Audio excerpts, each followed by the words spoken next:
नित्यं हिदाहार विहारसेवी समीक्षकारी विषयेष्वसक्त दाता सम सत्यपर क्षमावानाप्तो बसेवी च भवत्यरोग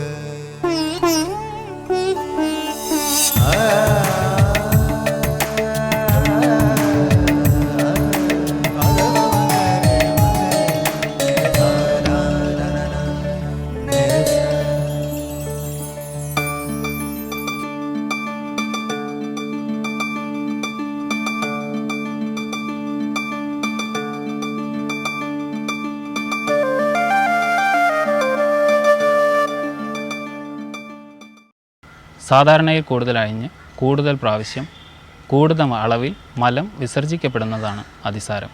ഛർദിയും സാധാരണ ഇതോടൊപ്പം കാണാറുണ്ട്. പനി, ഓക്കാനം എന്നിവയും ഇതോടൊപ്പം സാധാരണയാണ്.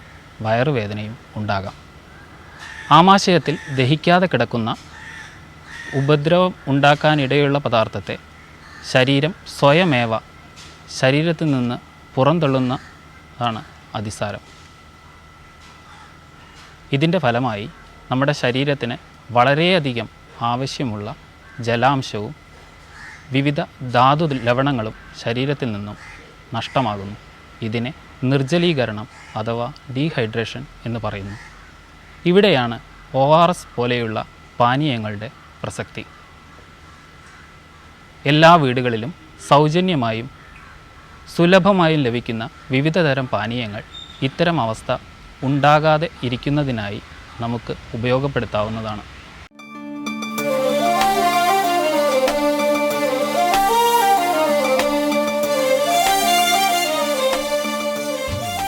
മലത്തിലൂടെ നഷ്ടപ്പെടുന്ന ജലാംശത്തിനനുസരിച്ച് ധാരാളം പാനീയങ്ങൾ കുടിച്ചേ തീരൂ.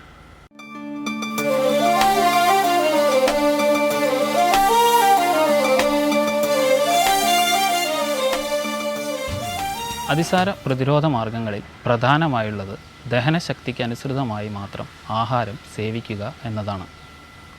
വയററിഞ്ഞ് ഭക്ഷണം കഴിക്കണം. കൂടുതൽ ആഹാരം സേവിക്കുന്നതും ആവശ്യത്തിന് ആഹാരം സേവിക്കാതിരിക്കുന്നതും ഹാനികരമാണ്. അകാലത്തുള്ള ഭക്ഷണവും നല്ലതല്ല. ഗുരുവായുള്ള ആഹാരങ്ങൾ പകുതി വയർ മാത്രം സേവിക്കണം. രണ്ടാമത്തെ പ്രധാന കാരണം ശുചിത്വ പരിപാലനമാണ്. ശരീരവും പരിസരവും വൃത്തിയായി സൂക്ഷിക്കുന്നതിലൂടെ ഒരു പരിധിവരെ അതിസാരത്തെ അകറ്റി നിർത്താൻ കഴിയും. കൈകൾ വൃത്തിയായി കഴുകിയ ശേഷം മാത്രം ഭക്ഷണം കഴിക്കുക.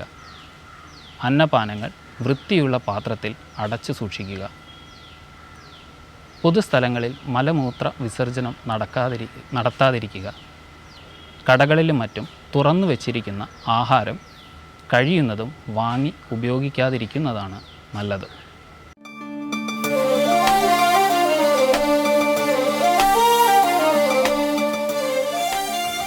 മലിനജലം കുടിക്കുന്നത് കൊണ്ടുണ്ടാകുന്ന രോഗാണുബാധ, ശരിയായ രീതിയിലല്ലാതെയുള്ള ആഹാരരീതി, കാലാവസ്ഥയിൽ വരുന്ന വ്യതിയാനങ്ങൾ തുടങ്ങിയവ മൂലമുണ്ടാകുന്ന അതിസാരമാണ് ഒന്ന്. രോഗാനുബന്ധിയായി ഉദാഹരണമായി ക്യാൻസർ, ക്ഷയം മുതലായ രോഗങ്ങളോടനുബന്ധിച്ചുണ്ടാകുന്ന അതിസാരമാണ് മറ്റൊന്ന്. ഇതിൽ ആദ്യം പറഞ്ഞതിൽ വ്യക്തമായ ചികിത്സാ ക്രമങ്ങളും പ്രതിരോധ മാർഗങ്ങളും ഉണ്ട്. ശരീരത്തിന് ആവശ്യമില്ലാത്ത, ശരീരത്തിന് ഉപദ്രവമുണ്ടാക്കാനിടയുള്ള സാധനങ്ങളെയാണ് പുറന്തള്ളപ്പെടുന്നത് എന്നതുകൊണ്ട് തന്നെ ആദ്യഘട്ടത്തിൽ കഴിയുന്നതും ഔഷധങ്ങൾ നൽകാതിരിക്കുന്നതാണ് ഉത്തമം.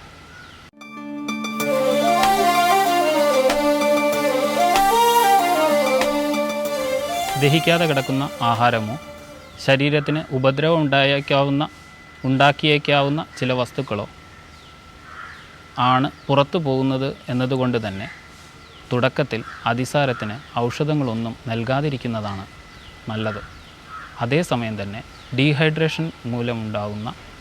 ഡീഹൈഡ്രേഷൻ ഒഴിവാക്കുന്നതിന് വേണ്ടിയുള്ള പാനീയങ്ങൾ, വിവിധ പാനീയങ്ങൾ നൽകേണ്ടതും അത്യാവശ്യമാണ്. രോഗിയുടെ ബലം നഷ്ടപ്പെടാതിരിക്കുന്നതിന് ആഹാരവും നൽകണം. പൊടിയരിക്കഞ്ഞി, കണ്ണിമാങ്ങ ഉപ്പിലിട്ടത്, ചെറുനാരങ്ങ അച്ചാർ തുടങ്ങിയവ ഉപയോഗിക്കാവുന്നതാണ്. ദോഷം പൂർണ്ണമായി പുറത്തുപോയി എന്നുറപ്പ് വന്നതിന് ശേഷം അതിസാരത്തിനുള്ള ഔഷധങ്ങൾ സേവിക്കാവുന്നതാണ്. കുടകപ്പാലയരി അതിസാരത്തിൽ ഉത്തമമാണ്. കുടകപ്പാല ചേർന്ന ഔഷധങ്ങൾ ഈ സമയത്ത് നൽകാവുന്നതാണ്. ഡാഡിമാഷ്ടക ചൂർണം, കവിത്താഷ്ടക ചൂർണം, യവാന്യാദി ചൂർണം, ഹിംഗുവജാതി ചൂർണം, മുസ്താരിഷ്ടം, വില്വാദി ഗുളിക, വില്വാദി ലേഹ്യം തുടങ്ങിയ ഔഷധങ്ങൾ അവസ്ഥാനുസരണം ഉപയോഗിക്കാവുന്നതാണ്. അധികം പോയി ശരീരത്തെ ക്ഷീണിപ്പിക്കുന്ന അവസ്ഥ വന്നാൽ ഏത് അതിസാരത്തെയും പെട്ടെന്ന് തന്നെ നിർത്തണം. സേതുബന്ധം ഗുളിക, ചാർങ്ങേര്യാദി ഗുളിക, പാടാതി ഗുളിക തുടങ്ങിയവ ഈ അവസ്ഥയിൽ പ്രയോഗിക്കാവുന്നതാണ്. അതിസാരം മാറിക്കഴിഞ്ഞിരിക്കുന്ന അവസ്ഥയിൽ ചിലപ്പോൾ ആഹാരത്തോട് കൂടുതൽ ആർത്തി തോന്നിയെന്ന് വരാം. ഈ സമയത്ത് ദഹനശക്തിക്ക് അനുസരിച്ച രീതിയിലുള്ള ലഘുവായ ആഹാരം മാത്രമേ സേവിക്കാൻ പാടുകയുള്ളൂ. ക്രമേണ മാത്രം സാധാരണ നിലയിലുള്ള ആഹാരത്തിലേക്ക് വരാം.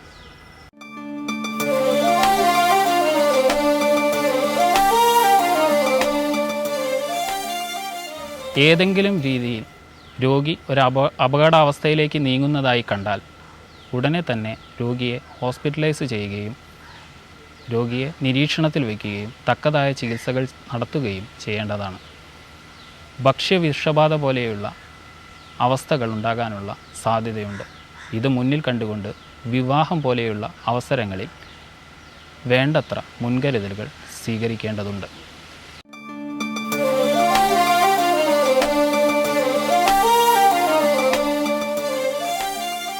സ്ഥായിയായ രോഗങ്ങൾക്കുള്ള ചികിത്സയാണ് ഒന്ന്. രണ്ടാമത്തേത് ലക്ഷണത്തെ ഇല്ലാതാക്കുന്നതിനുള്ള ചികിത്സയാണ്. ഭയം, ശോകം മുതലായ മാനസിക ഭാവങ്ങളും പലപ്പോഴും അതിസാരത്തിന് കാരണമാവാറുണ്ട്. ഇത്തരം അവസ്ഥകളിൽ കൗൺസിലിംഗ് ആണ് മുഖ്യ ചികിത്സ. കർക്കിടക മാസത്തിൽ പൊതുവെ അതിസാര രോഗം വളരെ കൂടുതലായി റിപ്പോർട്ട് ചെയ്ത് കാണാറുണ്ട്. ജലം വഴി രോഗാണുക്കൾ വളരെ വേഗം പടരുന്നതിനാലും ദഹനശക്തിയും രോഗപ്രതിരോധ ശക്തിയും വളരെ കുറഞ്ഞിരിക്കുന്നതിനാലുമാണ് ഇത്.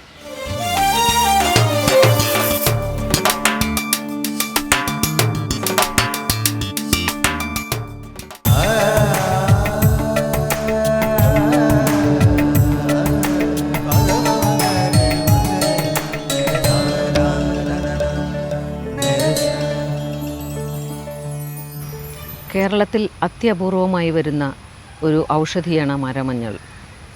ഉപയോഗത്തെ അടിസ്ഥാനപ്പെടുത്തി ആയുർവേദം ഇതിനെ ചർമ്മരോഗ ഔഷധങ്ങളുടെ ഗണത്തിൽപ്പെടുത്തിയിരിക്കുന്നു. കണ്ണിന് ഹിതകരവും വിഷഹരവും രക്തശോധകവുമാണ് ഈ ഔഷധി. വ്രണം, ചൊറി, ശീതപിത്തം എന്നീ അവസ്ഥകളിൽ മരമഞ്ഞൾ കഷായം വെച്ച് കഴിക്കുകയും കഷായം കൊണ്ട് കഴുകുകയും ചെയ്യുക ഫലപ്രദമാണ്. മരമഞ്ഞൾ കൊണ്ടുണ്ടാക്കുന്ന രസാഞ്ജനം കണ്ണിലെഴുതുന്നത് കാഴ്ചശക്തി വർദ്ധിപ്പിക്കുന്നതിനും നേത്രരോഗങ്ങൾ ശമിപ്പിക്കുന്നതിനും ഫലപ്രദമാണ്.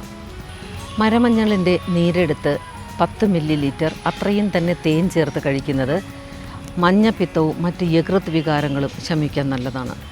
പ്രമേഹം, പനി, ശരീരക്ഷീണം, കഫപിത്ത രോഗങ്ങൾ എന്നിവയും ശമിപ്പിക്കാൻ മരമഞ്ഞളിന് കഴിവുണ്ട്.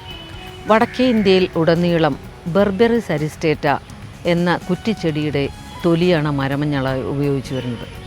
എന്നാൽ കേരളത്തിൽ മെനിസ്പെർമേസി കുടുംബത്തിൽപ്പെടുന്ന കോസീനിയം ഫെനസ്ട്രേറ്റം എന്ന വള്ളിച്ചെടിയാണ് മരമഞ്ഞളായി ഉപയോഗിച്ചു വരുന്നത്. ഔഷധ ഗുണം നൽകുന്ന ബെർബറിൻ എന്ന വസ്തു ഈ ചെടിയിലും അടങ്ങിയിരിക്കുന്നത് കൊണ്ട് ഇതൊരു പകരദ്രവ്യമായി അംഗീകരിച്ചിട്ടുണ്ട്. പശ്ചിമഘട്ട പർവ്വതനിരകളിലും തമിഴ്നാടിൻ്റെ ചില ഭാഗങ്ങളിലും ഈ സസ്യം ദുർലഭമായി കണ്ടുവരുന്നു. ദാരുഹരിദ്ര എന്ന് ആയുർവേദത്തിൽ അറിയപ്പെടുന്ന ഈ ചെടി ദൃഢമായ ഒരു വള്ളിയാണ്. ഇതിൻ്റെ കാണ്ഡത്തിൻ്റെയും വേരിൻ്റെയും പുറന്തൊലി നീക്കിയാൽ മഞ്ഞ നിറമാണ്. ഏതാണ്ട് വൃത്താകൃതിയുള്ള ഇലകളുടെ മുകൾ വശം കടുംപച്ചയും മിനുസമുള്ളതും അടിഭാഗം രോമിലവും ഇളം പച്ചയുമാണ്. ആൺപൂക്കളും പെൺപൂക്കളും വെവ്വേറെ ചെടികളിലാണ്. വൃത്താകൃതിയുള്ള ഫലങ്ങൾ കുലകളായി തണ്ടിന്മേൽ ഉണ്ടാകുന്നു. വിത്തിൽ നിന്നും വേരില മുകളങ്ങളിൽ നിന്നും തൈകൾ ഉണ്ടാക്കാം.